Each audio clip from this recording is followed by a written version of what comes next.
Hi folks, this follows on from the previous tutorial mentioned in the email, but in a general sense, this is essentially the new hours out screen. If you were to be a new user of FrontOFFICE and following the video manual, um, essentially what we need to do, folks, is click on hours out. Okay, and you'll see the new screen. Now, before we do anything, as I say, following on from the previous tutorial where I needed you to go to the table and change where you might have been manually capturing these hours out before as 1.3, as in 1 hour and 30 minutes, whereas in actual fact that equals 1.3 as a decimal, and so it's one and a third hours. And so without getting too involved in the technical side of this thing, once you've done that, I need you to log in and just click recalibrate totals. Okay, and all that's going to do, it'll come up with a message saying your hours out totals have been recalibrated. And as I say, without getting too involved in the technical side of it, it's going into where these numbers are being stored, and it's just recalibrating them and making sure that it's got the total amount of hours, and it divides the hours per day into that, so it can work out the days accumulated in total and then the hours remaining on that go towards the next day to be accumulated. So quite simply, if the total hours was 9 and the total hours in a day for let's say an academic staff member was 7, that one day was added, and there'd be 2 hours remaining that go towards the next accumulation of a day. And you can just click this recalibrate from time to time, but the way I've designed this thing now, and I'll go through a little bit as we go through the tutorial, but the way I've designed it now has made it far more foolproof. What was possible in the past was, for instance, to come in. This didn't used to display like this. Used to display as a data sheet.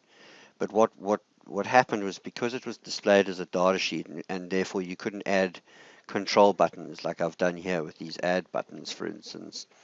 You had to put all the code into the buttons based on whether you clicked on a button and then clicked away from a button, and it would activate the code, and it worked fine, but there were some holes in the sense that if you came into this record set and you clicked on an old record, even sort of accidentally, it would, and then you clicked away from the record, it would then want to go and, let's say it said 4 hours and 30 minutes, it would then go and add another 4 hours and 30 minutes. And generally people in the past have monitored, those that use this system have monitored their, using the hours out report, for instance, have monitored their accumulated time off for their staff, and have known that they can go into a record and delete a record that has been added automatically for accumulated time off. But so the recalibration just resets that so that it's all correct again and it all works out. But as I say, on top of that, the way I've designed it now is far more fluid, and it's going to prevent that kind of thing from happening. So, for example, and this is why I've changed this form to what's called a continuous form, because in a continuous form, which kind of acts like a data sheet, because you can see the records displaying.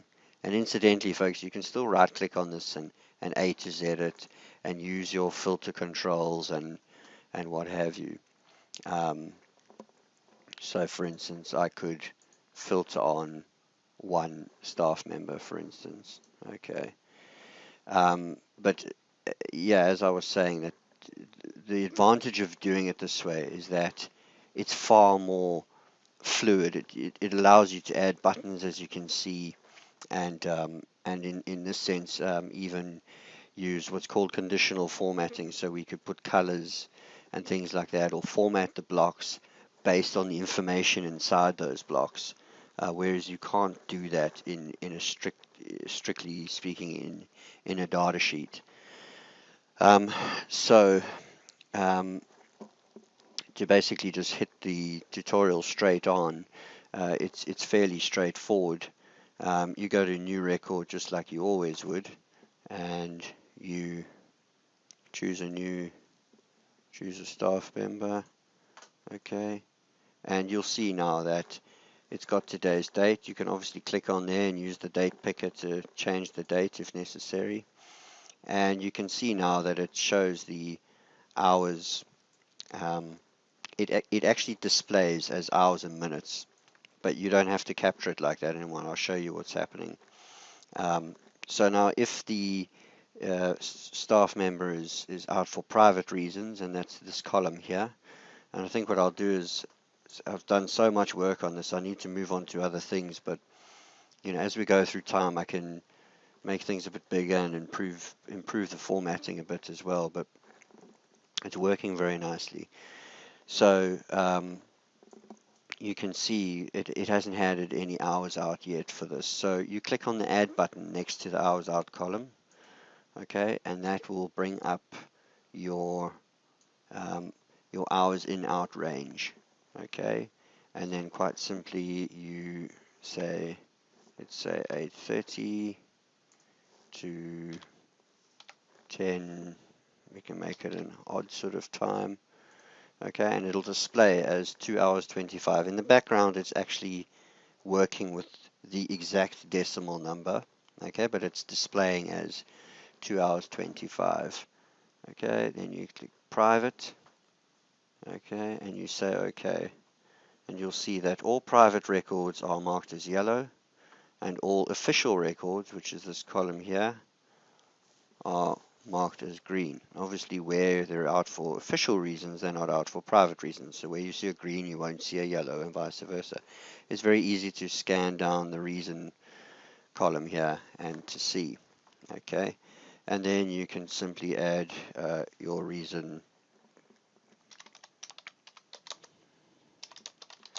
for having left school, okay, and you can see it's recorded your time away from and time away to, okay. Likewise, now obviously that's gone and added that to the hours tally for that teacher, okay. If you go to your if the staff member's been absent for the reason for an official reason, then you click add, okay. My range going onto my other screen, but it'll pop up on your screen, and say 7:30 and 13:25, okay, and you click official and you say okay, and you see it will put, and you can say on duty or something of that nature, departmental meeting or whatever it might be, okay. And yeah, that's quite simply how the hours out section works now. It's nice, as I say, much more fluid, much more user friendly, and nice and tidy now. So if you close that, you can go to your hours report, okay, and you get a full summary of what's been going on. Let's take this teacher for instance, Divot 8.17, so that's, oh, and there's something else I'm going to show you about the limit for the day. Previously this was hard-coded based on the school request. It would seem that it was defaulted to 8 hours for a non-educator staff and 7 hours for an educator staff. This was done by my father way back in the day, so I can only assume it was a departmental guideline. And so, okay, in the case of that staff member, if you were to go to Divot, you would see that they would have had a record added to the days absent, an absentee record essentially added for a day, and that would be accumulated time off. Okay, now what we have done is we've made it user defined. Okay, so that you are not, so it's not hard coded to be specifically set to a certain time limit. And what you do is you go to global settings, you click on staff settings, and you tell it you tell it your level. So actually, before you click calibrate settings, sorry, you might want to come and do this first. Okay, so days, hours for a teacher. If teacher's limit for the day is 7 hours and a non-educated staff is 8, if they're both 8, that's fine. You just put 8 and 8. Okay, and that's where you set that, and so it knows when it reaches 7 hours. In this case, for these testing purposes, all right, it knows when it reaches 7 hours for an academic staff member, it will add a day's leave. Okay, and that concludes the hours out tutorial.